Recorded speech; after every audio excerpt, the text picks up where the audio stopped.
안녕하십니까. 문틀란TV입니다. 법무부 징계위가 오는 15일 윤 총장 관련한 2차 징계위를 열기로 했습니다. 추미애를 대신해 징계위원장을 맡은 정한중이 1차 징계위 다음 날인 11일에 징계위를 열려고 시도했으나 방대한 자료 열람과 기록 시간을 줘야 할 것 아니냐는 윤 총장 측의 강력하고 타당한 이의 제기에 막혀 결국 15일로 결정됐습니다. 15일 다시 징계위를 열게 된 것 관련해 현 정권이 윤 총장에 대해 중징계 결론은 이미 내려놓고 단지 외부적으로 절차의 공정성을 최대한 보장했다는 것을 보여주려는 쇼에 불과하다는 평가도 적지 않습니다. 하지만 꼭 그렇게만 볼 수 없는 의미 있는 측면들도 있습니다. 윤 총장에 대한 중징계를 속전속결로 처리하려 했던 장관 추미애의 계산이 갈수록 어그러지고 있다는 점을 빼놓을 수 없습니다.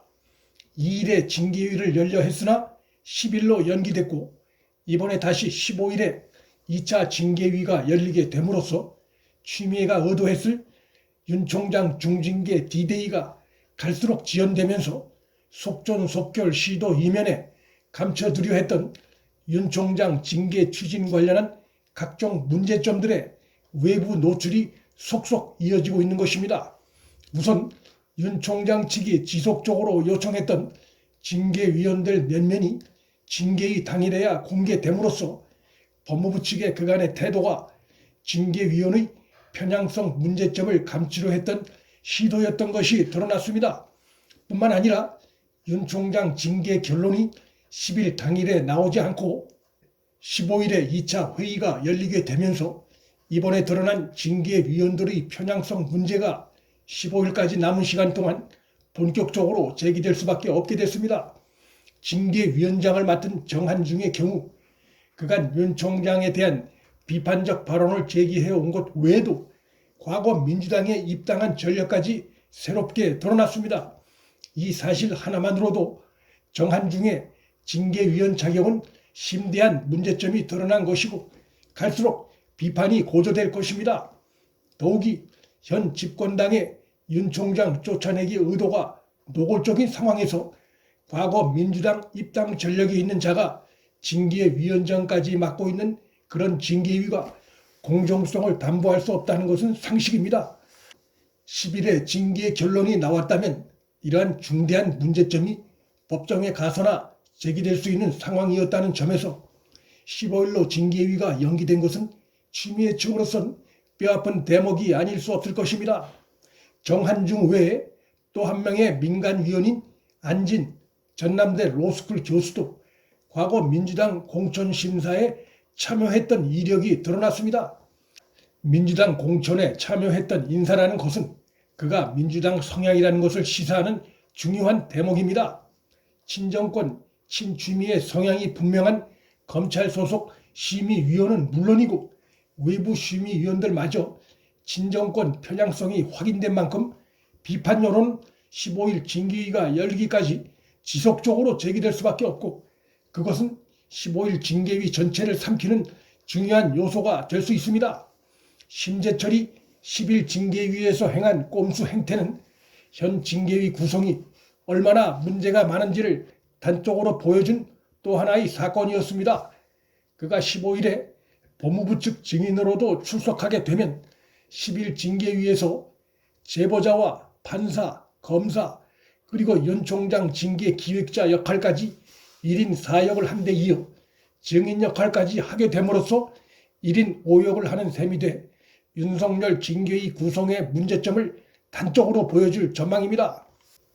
15일로 징계위 결론이 지연됨으로써 윤 총장 측이 그간 제대로 볼 수 없었던 법무부 측의 감찰 기록을 열람하고 기록할 수 있게 된 점도 중요한 상황 변화로 볼 수 있습니다. 징계위 구성에 중대 문제점이 드러난 현 징계위가 윤 총장 측의 타당한 문제 제기마저 거부할 명분이 없었던 그러한 내부적 약점이 이런 상황 변화를 가져온 것으로 볼 수 있습니다.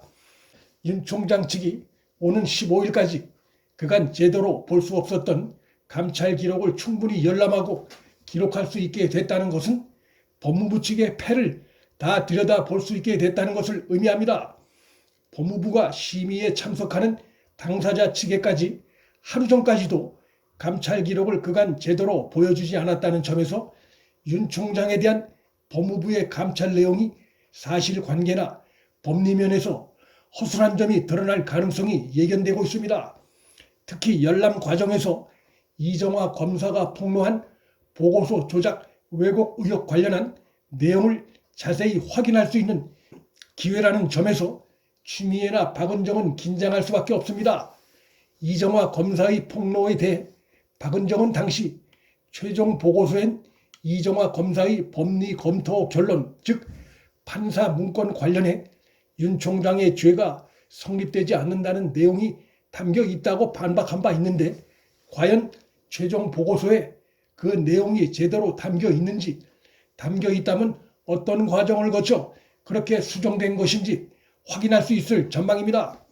만일 박은정이 임의로 수정했고 그것이 장관 추미애 지시로 드러날 경우 그들은 공용 서류 훼손과 조작 혐의로 형사처벌을 면키 어렵고, 이러한 내용은 15일 징계위의 판도를 바꿀 또 하나의 핵심 변수가 될 수 있습니다. 추미애가 이미 거부했던 윤 총장 측이 신청한 증인들을 징계위가 받아들인 건 역시 친정권 성향 인물들이란 치명적 약점이 현 징계위의 발목을 잡아 어쩔 수 없이 증인 채택을 수용한 측면을 배제할 수 없습니다. 증인으로 채택된 뉴욕 감찰관, 이정화 검사, 박영진 울산지검 부장검사, 손준성 대검 수사정보 담당관 등은 하나같이 윤 총장 징계 추진 관련한 추미애 측의 사유들을 그간 정면으로 반박해온 인물들이어서 윤 총장 징계를 속전속결로 끌어내려 했던 추미애 측으로선 중대 암초를 만난 셈이 됐습니다. 만일 15일 징계위에서 윤 총장에 대해 정직 이상의 중징계를 강행할 경우 거센 국민적 저항 야기는 물론이고 법무부 측이 행한 모든 발언 기록은 감찰위원회의 결론과 함께 향후 법정 다툼에서 윤 총장 측의 주요 근거로 활용될 전망입니다. 문틀란TV 여기서 마칩니다. 구독과 좋아요, 방송 공유는 방송 제작에 큰 힘이 됩니다. 시청해 주셔서 감사합니다.